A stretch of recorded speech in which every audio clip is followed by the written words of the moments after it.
자, 이번에는 글로벌 증시의 주요 변수들 통해서 투자 전략 그리고 인사이트 세워보는 시간입니다. 도움 말씀에 우리투자증권 투자컨설팅부 정나영 과장 나와 계십니다. 안녕하십니까? 안녕하세요. 자, 미국 증시는 하루 쉬어가고요. 글로벌 증시는 또 숨가쁘게 돌아가고 있는데요. 오늘은 어떤 토픽 준비해 주셨을까요? 네, 오늘은 다음 주에 가장 큰 행사가 될 것 같습니다. 북대서양 조약기구, 이른바 나토죠. 네. 나토 정상회의와 관련해서 두 가지 논점을 짚어보겠고요. 예. 그 다음으로 우리나라와 관련해서 또 한 가지 이슈 짚어보도록 하겠습니다. 알겠습니다. 자, 그럼 나토 관련 소식부터 먼저 확인해 보면 좋을 것 같은데요. 지금 트럼프 대통령이 나토와 관련해서 계속 발언들도 쏟아내고 있는데 상황이 어떻습니까? 네, 나토 북대서양 조약기구 정상회의가 다음 주 24일부터 25일까지 이틀 동안 네덜란드 헤이그에서 열릴 예정입니다. 그렇죠. 재미있는 것은 당초 이번 일정 24일부터 26일까지 네. 3일에 걸쳐서 진행이 될 예정이었는데요. 나토의 공식 홈페이지 상에서 여기에 이제 이틀로 네. 줄었다라는 이제 변경이 한번 있었고요. 특히 이제 32개국 회원국의 정상이 참석하는 이제 본회의라고 할 수 있겠습니다. 북대서양 이사회가 대체로 이제 이 회의 기간 동안 2차례에서 3차례 정도 열리는 것이 일반적인데 이번 같은 경우는 마지막 날이죠. 25일 오전 10시 30분부터 단 2시간 30분간 일정으로 딱 한 번만 열리는 것이 특징이다라고 보여집니다.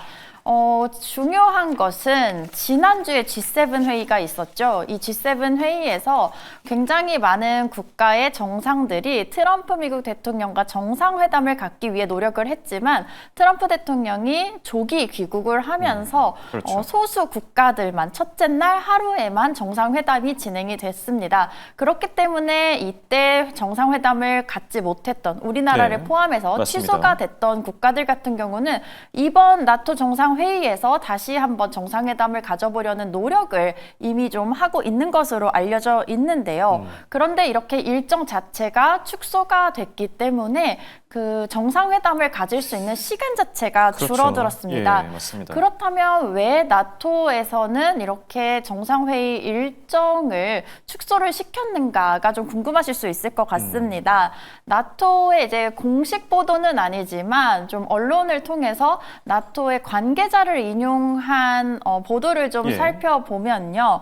트럼프의 어떤 어떤 짜증으로 인한 변동성을 축소하기 위해 이렇게 일정도 축소를 시켰다라는 이제 예. 내용이 있습니다.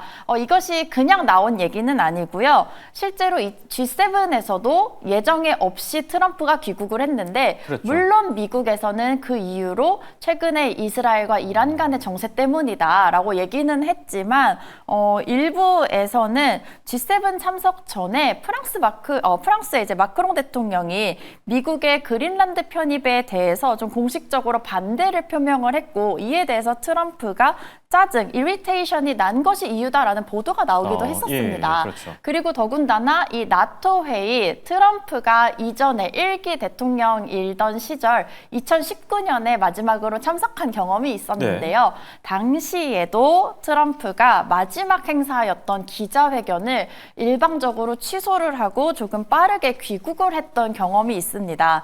당시에도 이 트럼프가 기자회견을 취소하기 전날 영국, 프랑스, 캐나다, 네덜란드 대통령이나 총리들끼리 얘기하는 내용이 영상이 좀 공개가 됐었는데요. 그 영상을 보면 이들이 이제 트럼프에 대해서 조금 뒷담화를 하는 내용이 담겨 있었고 여기에서 트럼프가 이제 주요 발언을 했던 트리도 캐나다 총리에 대해서 위선자다, 투페이스다라고 실제로 불쾌감을 좀 대놓고 표출을 하고 그 이후에 기자회견을 취소를 했습니다. 그렇죠. 그렇기 때문에 이제 나토나 이제 여러 이제 정상회의와 관련해서 트럼프가 조금 짜증이 나면 이렇게 또 일정을 취소를 하기도 하는구나. 그런 것 자체를 막자라는 의견이 있었을 수 있겠습니다. 그런데 이번에 이렇게 일정이 축소가 되면서 정상들이 모두 모이는 것이 24일 저녁이 되고요. 25일 오전에 이 정상들의 회의가 열리게 됩니다. 그렇게 되면 정말 짧다라고 한다면 트럼프 미국 대통령이 헤이그에 머무르는 시간이 12시간 미만으로 짧을 수도 있다라는 얘기가 되기 때문에 그렇죠. 실제로 사실은 그 어떤 국가도 정상회담을 갖지 못할 가능성도 있고요. 만약에 정상회담이 성사가 된다라고 하려면 트럼프 미국 대통령이 조금 일찍 도착하는지를 지켜봐야겠습니다. 그렇죠.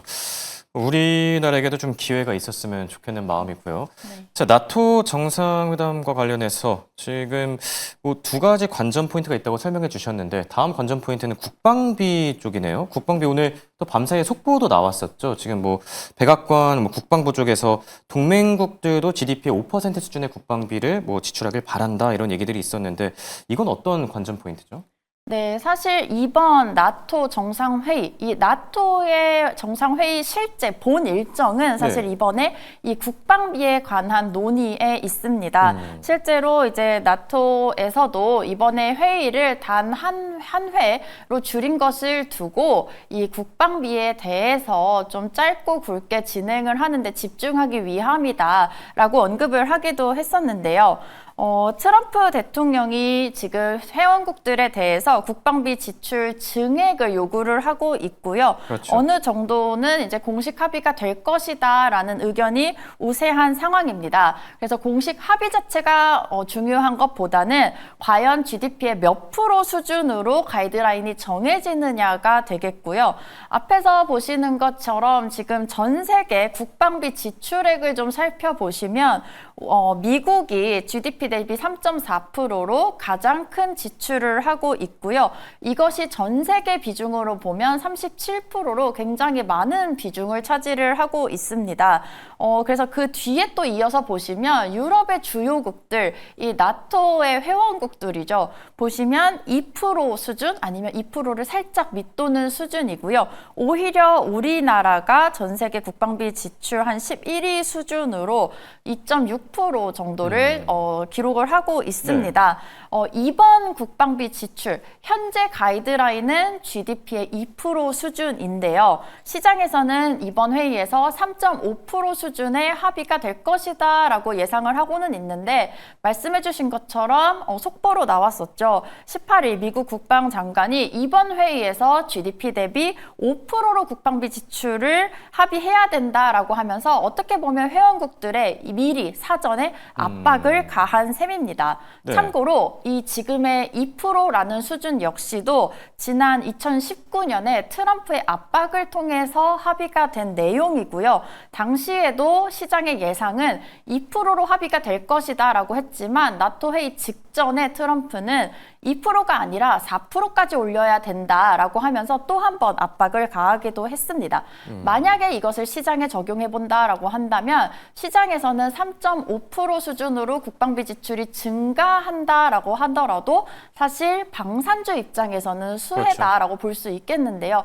만약에 이번 회의를 통해서 이것보다 더 높은 수준으로 정해진다라고 한다면 전 세계 방산주가 다시 한번 더 강세를 보일 가능성이 있겠고요. 또한 우리나라 역시도 이 적용을 받을 것이다라고 생각을 하고 있습니다. 실제로 지금도 한국은 이 가이드라인에 맞춰서 2% 이상을 지출을 하고 있기도 하고요. 물론 트럼프 행정부가 좀 구체적으로 한국을 언급을 하면서 GDP 대비 국방비 지출을 늘려야 된다라고 요구를 한 적은 없습니다. 그렇죠. 다만 계속해서 주한미군 국방비 분담금을 증액하라라는 요구가 있었기 때문에 이번 이 국방비 지출 증가 요구가 더욱이 한국에도 적용이 될 가능성이 높겠습니다. 네. 한국도 지금 예외 사항이 아닌 만큼 잠시 뒤 국내 증시가 열리게 되면 방산주들이 또 숨가쁘게 움직이지 않을까 생각이 들고요.